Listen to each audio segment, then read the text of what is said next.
With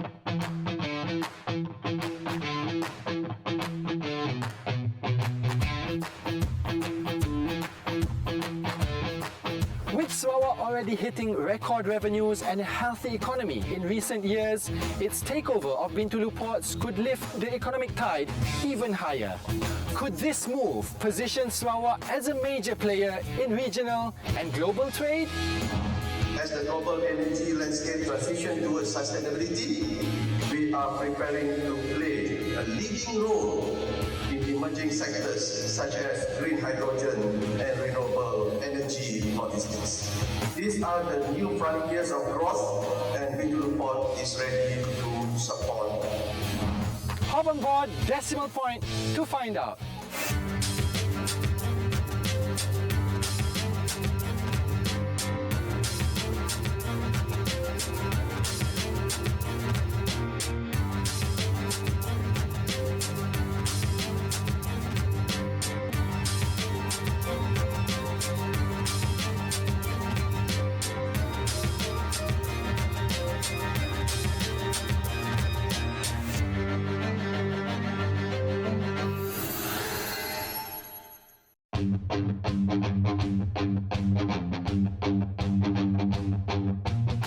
With Bintulu Port now one of 6 ports under Sarawak control, the Sarawak Port Master Plan is set to chart its maritime future.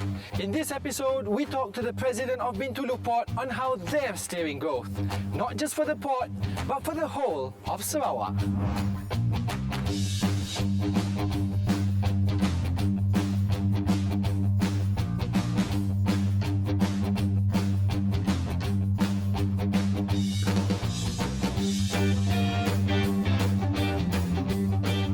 Dato', with a plan to establish a central authority to manage all 6 ports here in Sarawak and another one in the pipeline, how does Bintulu Port fit into this overall big picture, and what is the vision you have for how these ports will all work together? To me, the Central Port Authority is long overdue. We have, as you mentioned, 6 ports in Sarawak, and each one of them are managed by their own authority. And 5 of these 6 authorities are state-owned, while one of them, i.e. Bintulu Port Authority, is actually federal. The ambition to have one centralized port authority to manage all the 6 ports was mooted a few years back, and to me it's a very good move because that will consolidate all the 6 ports in Sarawak under one roof. And when all the 6 ports are under one roof, the development of these respective ports would be synchronized and it will be coordinated well. So this is what we want to see. Bintulu Port has been there for the last 40 years, that's what we know, and it's focused more on energy, especially for LNG. And moving forward, we wanted to see how we can reinvent Bintulu Port to focus more on green energy.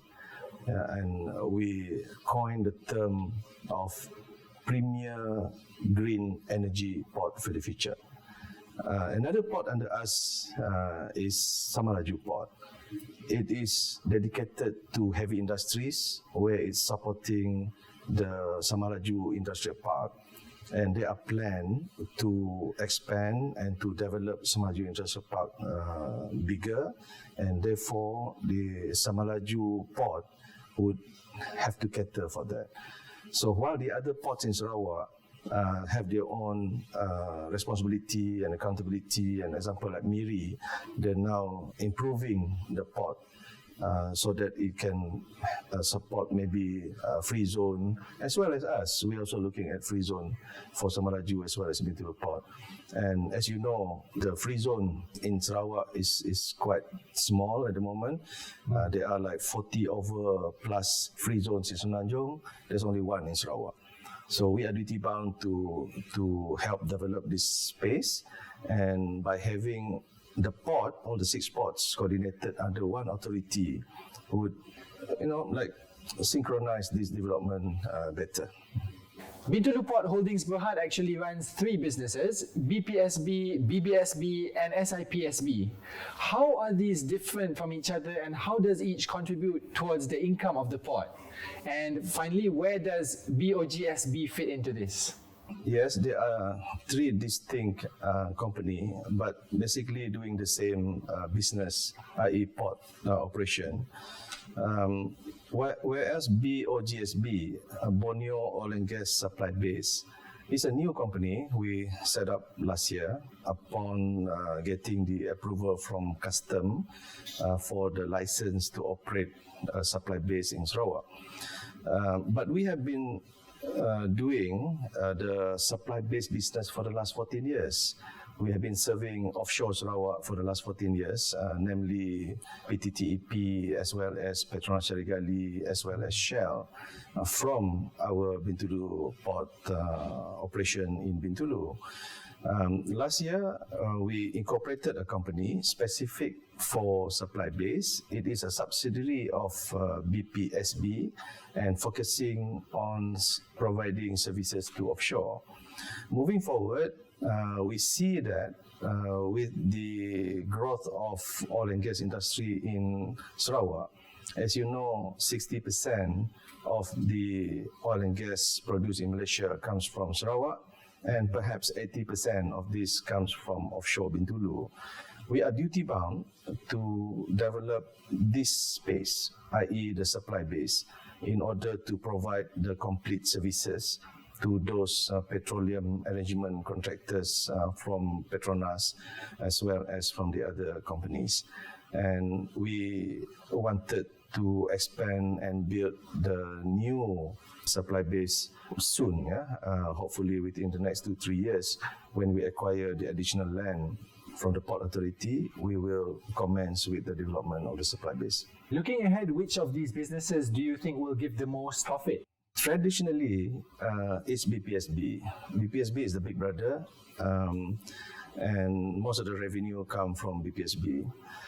But we feel that moving forward, we cannot rely on BPSB alone.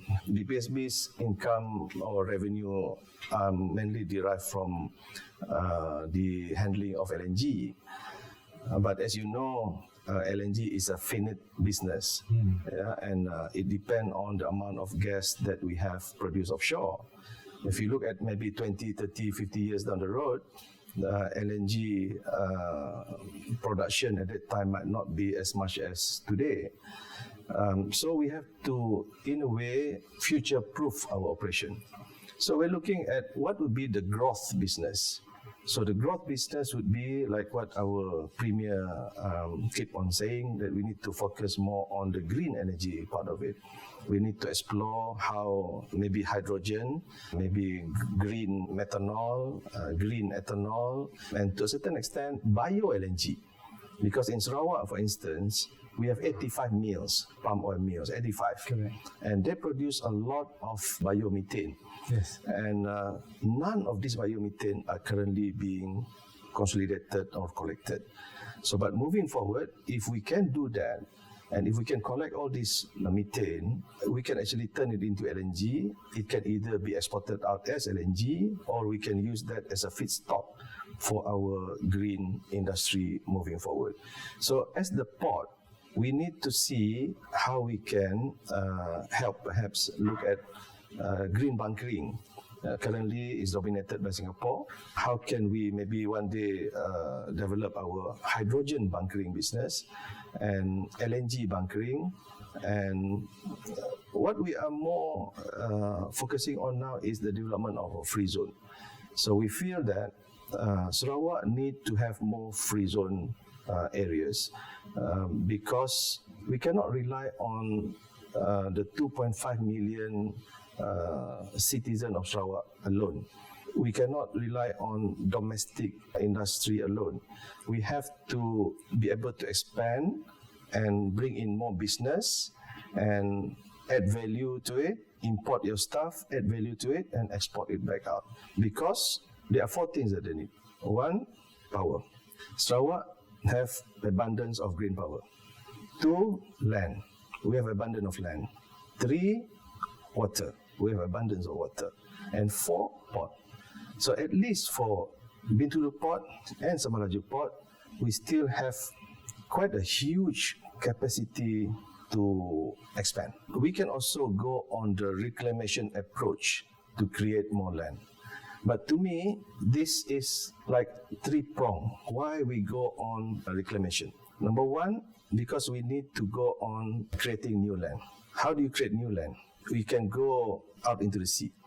By going further out into the sea, you will resolve the issue of sedimentation. You will not have the issue of having to dredge every year because you have a natural depth already. And the third one is, of course, using waste to create new land. So, like what our Premier like to say, do not waste waste. So, it's a perfect combination, it's perfect formulas. 80% of the goods import and export for Sarawak comes in and out of Bintulu Port. So that's an enormous amount of contribution to Sarawak and Malaysia.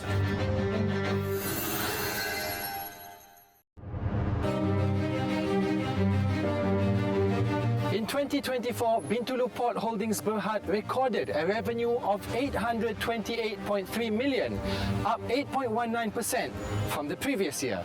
With profits rising over 22%, the port is clearly poised to strengthen Sarawak's economy in the years ahead.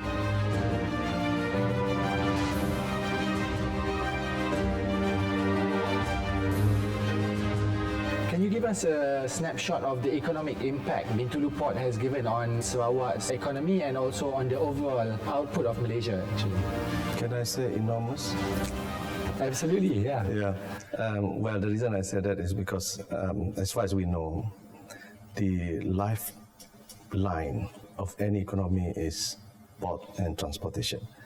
And for Bintulu Port, as a group, 80% of the goods import and export for Sarawak comes in and out of Bintulu Port. So that's an enormous amount of contribution to Sarawak. And not to mention Malaysia, especially with the export of LNG that comes out from Bintulu. It's a huge energy hub, and if I may say, it was the catalyst. The port is the catalyst of the development of Bintulu. Maybe just over 50 years ago, Bintulu was a small fishing town of a few hundred people, and today it's almost 300,000 people. And it has developed into a big township at the brink of being called a city. In 25 or 50 years down the road, perhaps Bintulu would be the biggest city in Sarawak, because all the focus of green energy, whether it comes from Bakun, from Murum, from Baleh, it's all around Bintulu. And Bintulu has a very big responsibility to Sarawak. And I think without a good port, without a proper, efficient, productive port, we will not be able to turn Bintulu into the city that we want. So I think the responsibility of Bintulu Port is great for us to play that role, not only to help Sarawak grow, but also Malaysia as a whole. So Bintulu's strategic location and extensive experience in the oil and gas industry put it as a front runner for the state, exactly to run the carbon capture and storage program. Carbon capture and storage is not really our domain. It's supposed to be under Petros. But we're working together with Petros and also the other stakeholders, including Petronas, as well as the other possible exporters from Japan, for example, in developing the CCS industries. We are talking now on perhaps allocating a piece of land for the setting up of the CCS facilities. There are 3 types of CCS. One is offshore to offshore. As you might know, there's a platform called Kasawari in offshore, producing about the region of 60% CO2. The CO2 will be extracted out and the clean gas will be exported to shore, while the 60% CO2 will be injected back into an empty reservoir at M1, That's number one. Number two will be among the industries in Bintulu, there is a plan to capture the CO2 and inject it back to the empty reservoir, which is about 200 kilometers away from shore. And the third one is importation of CO2 from emitting countries like Japan, for example. So it's going to be a very big business, like what our YB Premier say. So we are blessed with a reservoir which has been emptied that can be used as a storage for the CCS. So to me, it's carbon capture is one, storage is another, utilization is another. So maybe in future, when we know more about how to utilize the CO2, we can further extract the CO2 and go into processing it into syngas and perhaps turn them into hydrogen. So these are all potential future business for the state. Recently, in August 2025, additional land was allocated for the expansion of the Samalaju Industrial Port. As we know, Samalaju is the hub for heavy and energy-intensive industries, dealing especially with those such as aluminium, glass, as well as oil and gas. What are your additional plans for the Samalaju Industrial Port? A lot. Today, in total, we have about 347 hectares of port land in Samalaju. As you correctly said, we just acquired the two. Now we are doing the master planning. We're working with an international consultant from Singapore to help us convert Samalaju port into a free zone port. As you know, Samalaju port was built dedicated to support the Samalaju Industrial Park.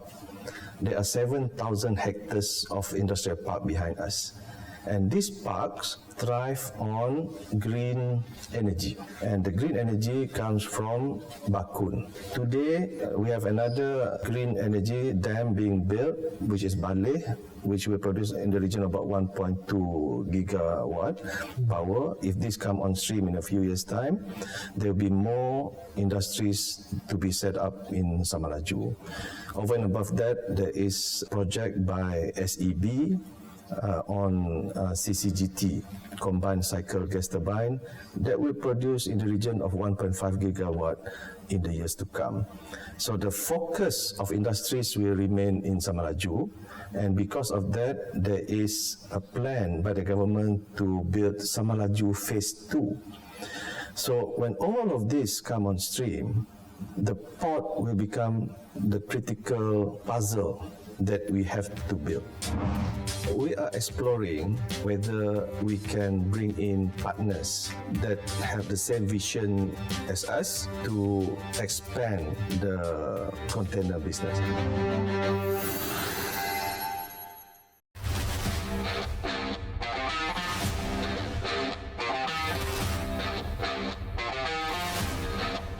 Bintulu Port taking the captain's seat. It's steering new opportunities with international partners while developing the next generation of domestic ports.